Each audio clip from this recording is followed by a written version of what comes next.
Okay.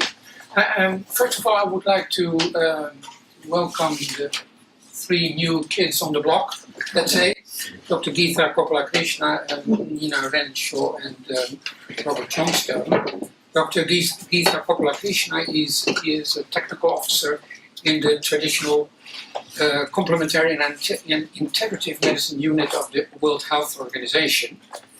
He is a clinician and an experienced researcher in the areas of cancer, diabetes, and infectious diseases, and author of numerous peer-reviewed publications. And his broad background expertise is in Ayurveda, integrative medicine, and herbal drug development.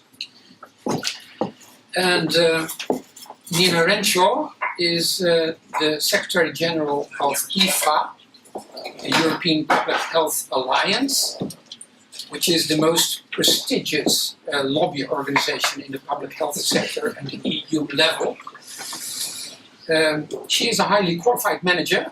She graduated in international business, gained master degrees in so-and-so, European policy, politics, etc. And she has many years of professional experience at the European level across a range of policy areas.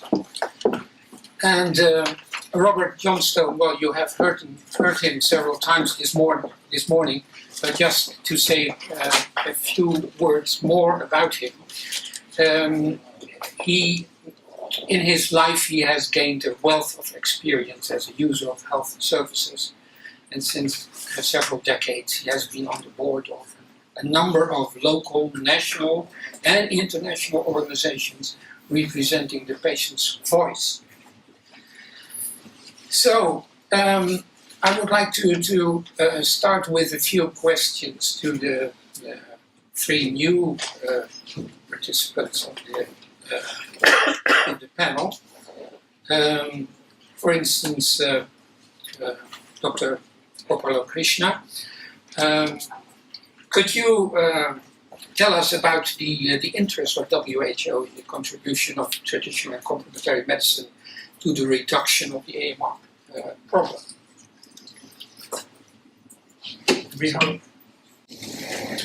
In fact, WHO has, in the general plan of work in the next 5 years, which is called JPI-AMR, has 6 mandates, and out of which reduction of antimicrobial resistance is one of the main goals.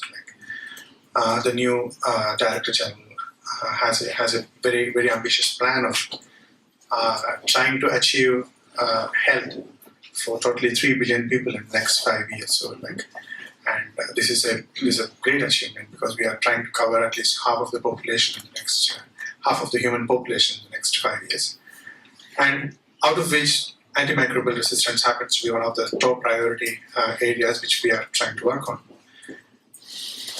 Traditional medicine unit, where I am working in at this particular moment, has not yet actively contributed into the antimicrobial resistance program yet.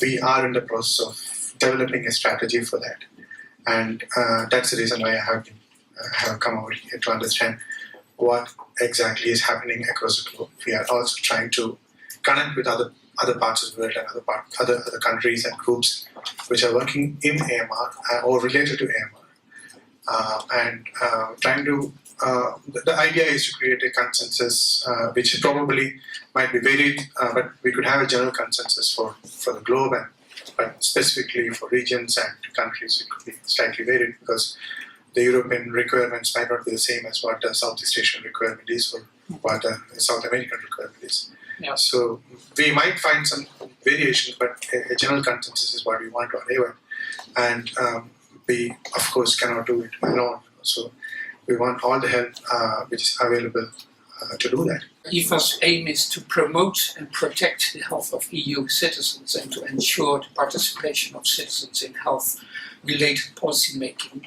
at EU level. So I was just wondering, can you tell us how the outcomes of this conference could affect EFA's policy in AMR? Well, I would say much more important than our policy would be the policies of the EU. What we specialise in, and the reason that we're in Brussels as a public health alliance, is trying to look at governance and trying to look at policy initiatives, programs and so on from the European Union level and how these could be improved. And when it comes to AMR, there's still an awful lot which is left to be desired by the One Health Action Plan, which came out last year. A bit of the sting in the tail with the One Health approach is you have lots of sectors pointing at each other. You have, the hospital saying it's community and community saying it's farmers and, others pointing to the pharmaceutical industry and so on. And it's an extremely complex problem with all of these sectors have to be caught in the web of solutions and moving in the same direction. So one thing that we've called for is, and this is something the ECDC is of course working on, but let's know where our benchmarks are and then let's start measuring progress between countries and between regions, because one of the aspirations of that action plan is that Europe should be a best practice region worldwide. And in fact, Europe does already have some of the world's best practice regions. We know there's been a hell of a lot of measured progress in some member states, but we know that actually Europe has some very unfortunately worst practice regions as well. We did a case study last year of the situation in Romania, which could be seen, I think, very regrettably as a bit of a vision of what a post-antibiotic future starts to look like. And so we have to learn also from the worst examples that we have in Europe as well, and start making sure that all countries and all regions learn from what's gone ahead. So, I mean, especially in the veterinary sector, some countries still have setups where the vets and the farmers get a financial reward the more that they use, the more that they prescribe. Things like that, that's a no-brainer that we need to take care of this. Likewise, over-the-counter sales and use, this is still a thing despite the fact that it is technically not supposed to be legal. And how do we tackle that? And also, increasingly, the problem of internet availability of antimicrobials. These are all areas where Europe, the European Commission, the other European institutions do have a mandate to act. This is an internal market within the EU with very, very strict rules and regulations in some areas, but some parts of the AMR problem we've just turned a blind eye to so far. So there's a hell of a lot more to do. So I think we'll still need to put the indicator for the EU EA and then a range saying it's come from this country to this country. There was no discussion about targets or ambitions as part of this scientific opinion because we know what they are. I mean, if some countries achieve less than 1% MRSA, well, that's the target. Everybody should move towards this target. If some countries achieve the level of antibiotic prescribing in the community of the Netherlands or Sweden, well, that's the target. Mrs. Opalska, she is a policy officer at DG Santé. And we had three main priorities, which is the international aspects, environmental aspects, and the third one was supporting member states. And this, what you had said about the regional diversities between member states, in fact, that's why we took several actions that we would like to support a member state. All this is true, and there is movement in the right direction. I think from having worked across various policy areas in the past, we need a governance and a legislative framework that reflects that. So, I mean, yes, I think there's an intuitive knowledge of where the benchmarks are and which countries and regions are the best performers and so on. But there are several member states, not any that I've mentioned so far, but when it comes to the European Council discussions, when the ministers of health get together to discuss issues, who are absolutely pushing back on, we don't want to see AMR on the political agenda.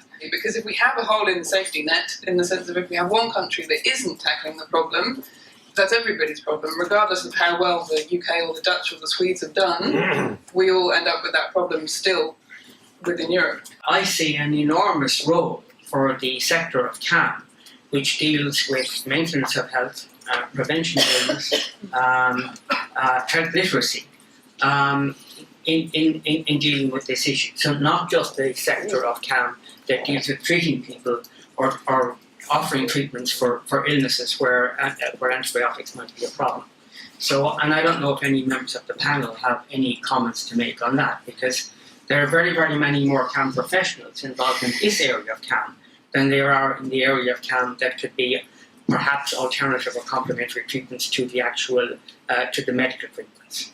And what role do these have, and how can that be encouraged and promoted? I can say at least I hope the narrative review will be published soon, because in the narrative review there is also a section about prevention, and that's about what you said now. So you find in all these different types of CAM, prevention are all aiming at promoting resilience and making people more healthy, making them more able to overcome infections by themselves.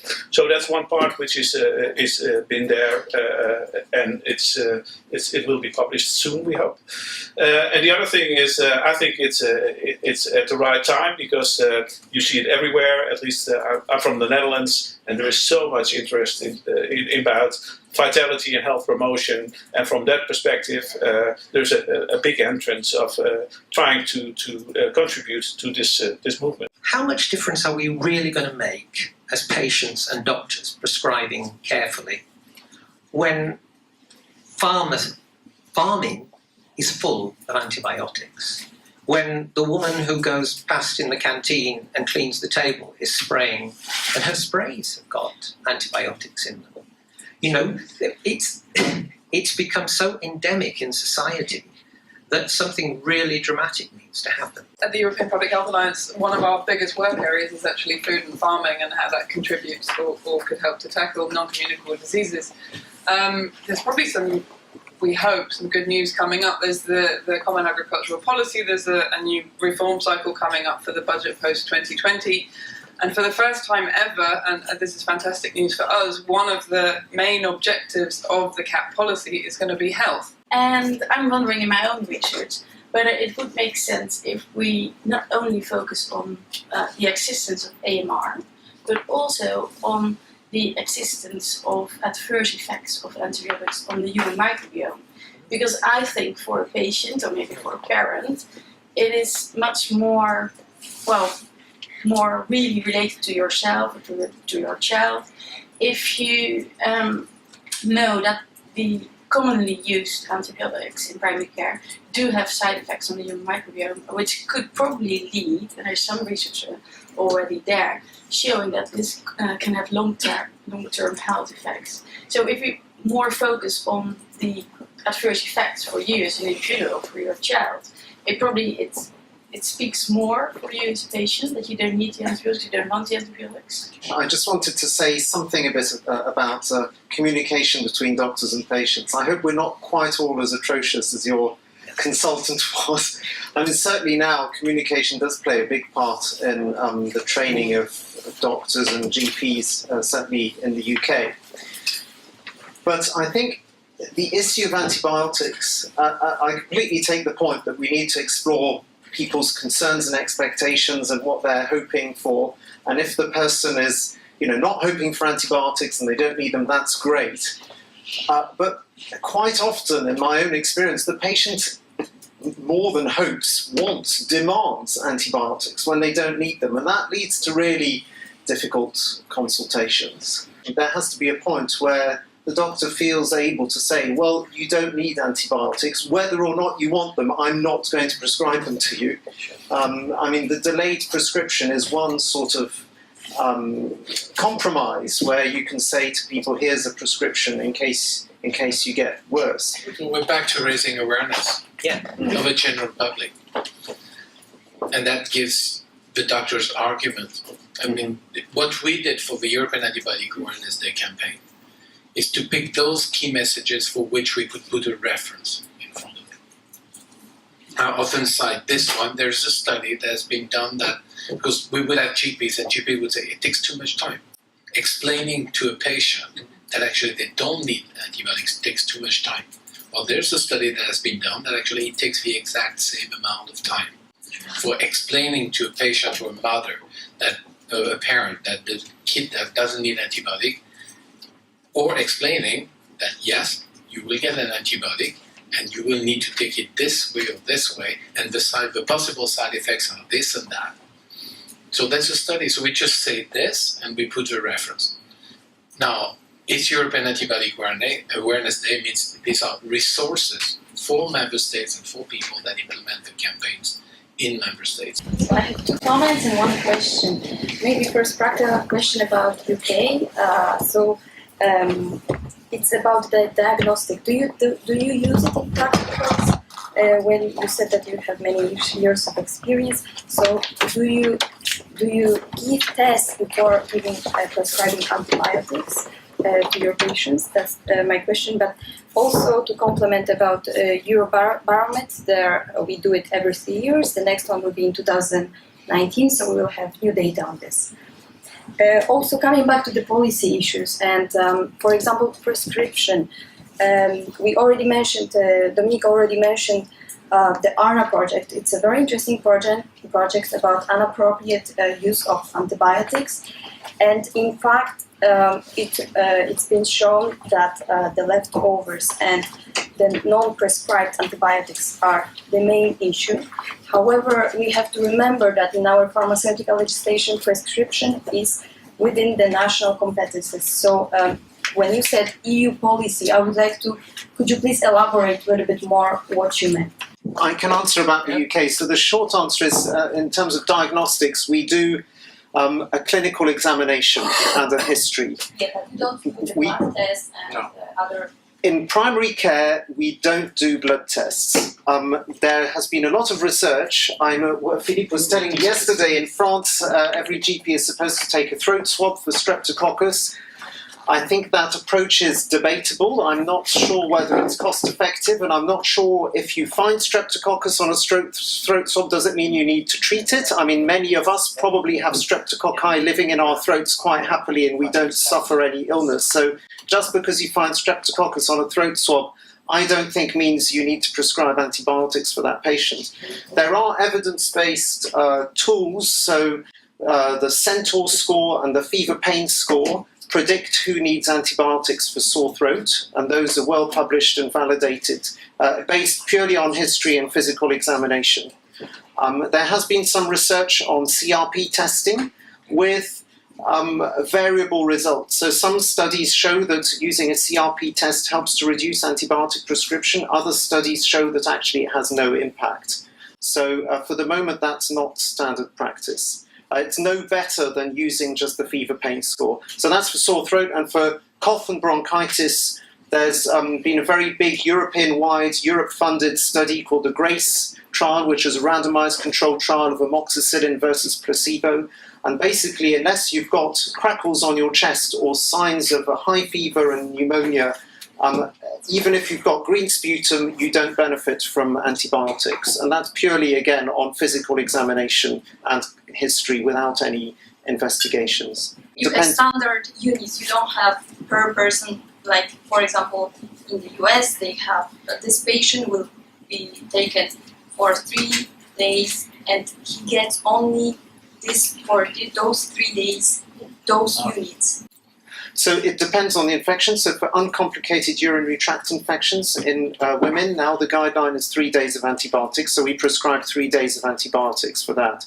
For sore throat, actually, if you're going to prescribe antibiotics, the guidelines currently say 10 days. But most people don't prescribe 10 days. Most people prescribe 5 or 7 days. So you give the patients the number of days antibiotics which the doctor thinks they will need.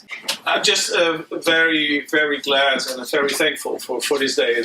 From my perspective, it was a great day, and we really have a good discussions on things. And I just wanted to, I think we are on the right track in so many ways we are doing. And I think we have a lot of people and organizations which we would like to cooperate and work together to make the best of this. And what I just wanted to emphasize one thing which struck me and which became more clearer during the day. If I listen to what is needed, for example, or what is possible from ECDC or from a nurse perspective, a nurse prescribing, it says, well, we need to do it in a very professional way. Well, this means that we have to need high quality of the evidence on safety or effectiveness. And then this could become a part of the list of options. This is the only thing which could be done.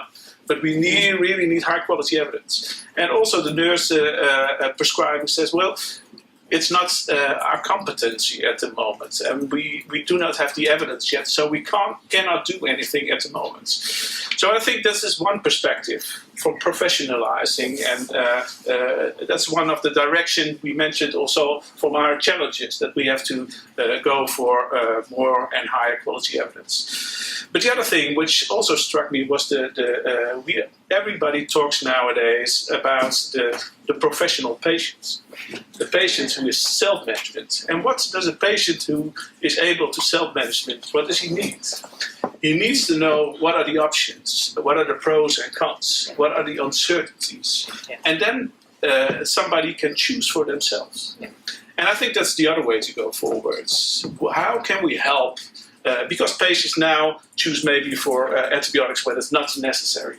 And maybe they can even better take something which is working not or working a little bit, but it's helping not to use antibiotics. And at the other side, it would help, for example, the pharmacists, because they have all these patients there who try and want to make a choice about what should I do about my acute bronchitis or cough, etc., etc.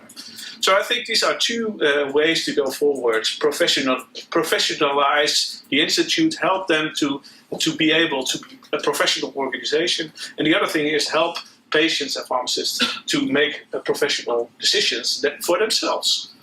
But then we also have to support this, I think. And I think there are a lot of people here in the room, and I hope more and more that on the EU level we will be able to organize this with each other and to make it a better project year by year. Thank you.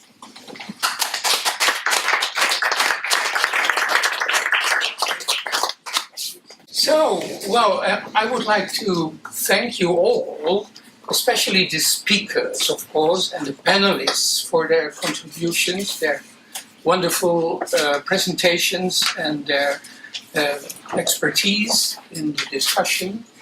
I would also like to thank you, all, everyone in the audience who have contributed to the discussions and had some very useful and mind-provoking, very, very useful input.